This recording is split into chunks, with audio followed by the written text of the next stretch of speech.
Hello everyone, my name is Blue Raven 666 and welcome back to Witchcraft 101. In this lesson, I will be covering energy and intent. Originally, I was just going to go over energy for this video, but I feel like intent falls into the same sort of category. Just the same, just about everything that I'll be covering in this series in the future will be kind of pointless without covering these 2 points first. So yes, the information that I'll be covering in this video is kind of a big deal if you intend to learn witchcraft. First, let's go over spiritual energy and what exactly it is and does. Truthfully, there's no easy way for me to describe it. Spiritual energy transcends beyond the sensations we're physically, mentally, and emotionally familiar with. Have you ever felt completely drained or empowered for a time, but couldn't exactly explain why? Not in body or mind, but it just sort of feels like it's there in a way. Chances are there's something around you that's affecting your spiritual energy.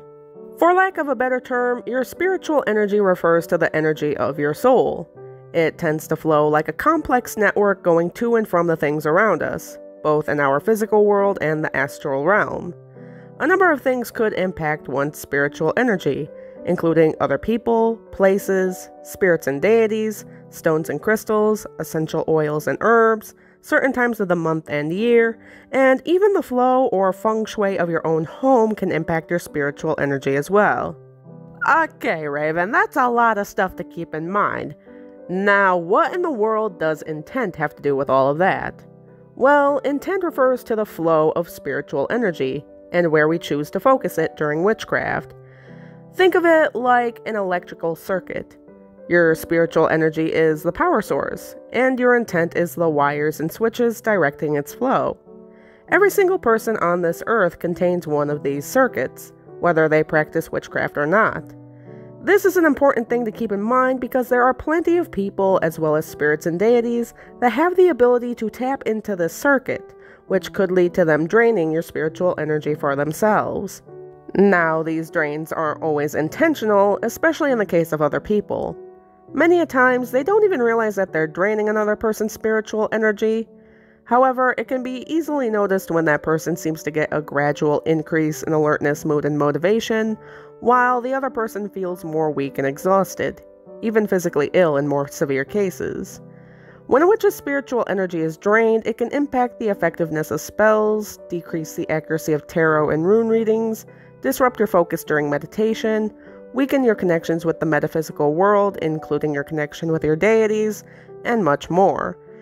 And the thing is, sometimes these drains are unavoidable, and we're forced to set our focuses on restoring it again. But what about intent, you may be wondering? A lot of witches tend to talk a lot about how powerful one's intent can be. Can't you just use your intent to stop these drains from happening in the first place? Well, yes and no. You can definitely take precautions like setting up wards, making protective spells and charms to ward off anything seeking to attack your spiritual energy, but it's not going to do you much good if something has already latched onto you or your energy has already been drained. Contrary to popular belief, intent is not everything in witchcraft.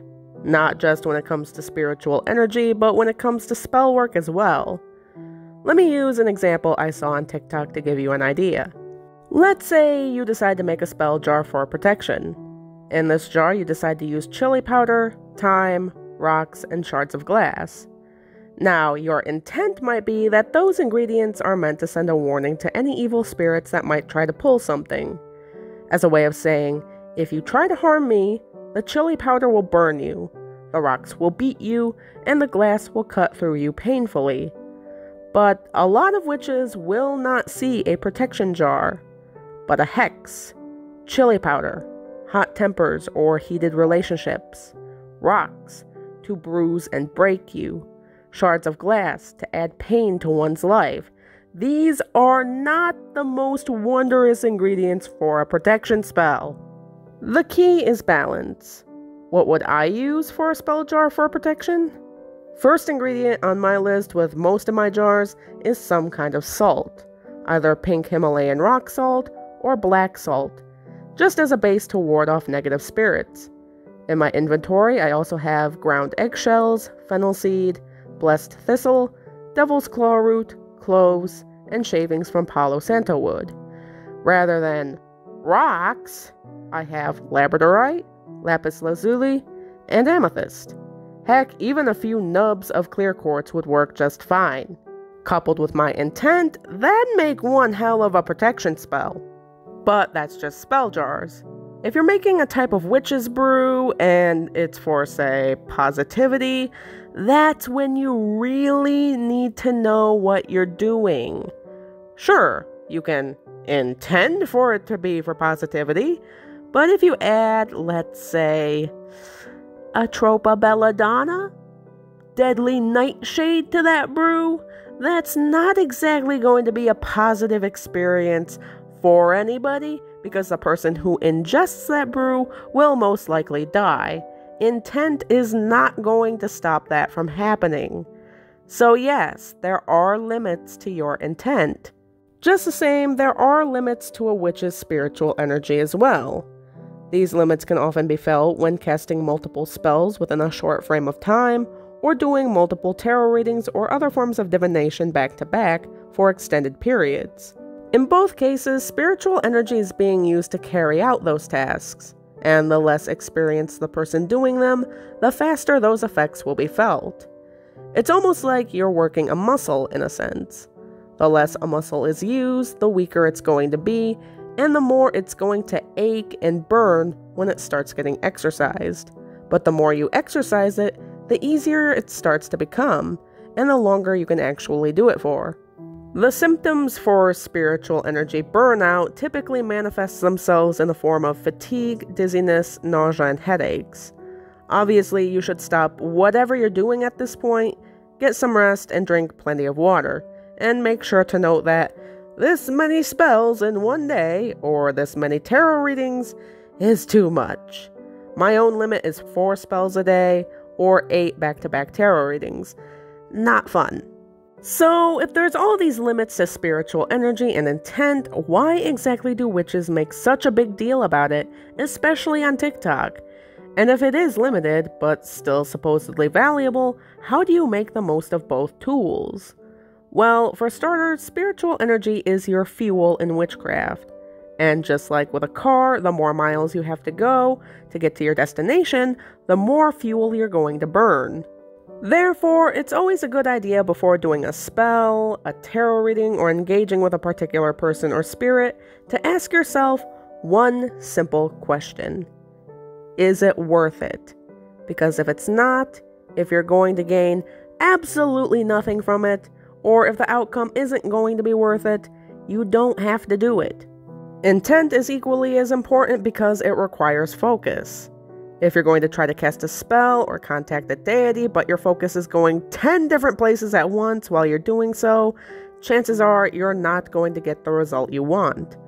Mind you, you can have different threads of thought going to the same thing, but if part of your mind is focused on the spell, and the other is on lunch, and the other is on tomorrow, and another is on that funny meme you saw on Facebook, your intent is not focused.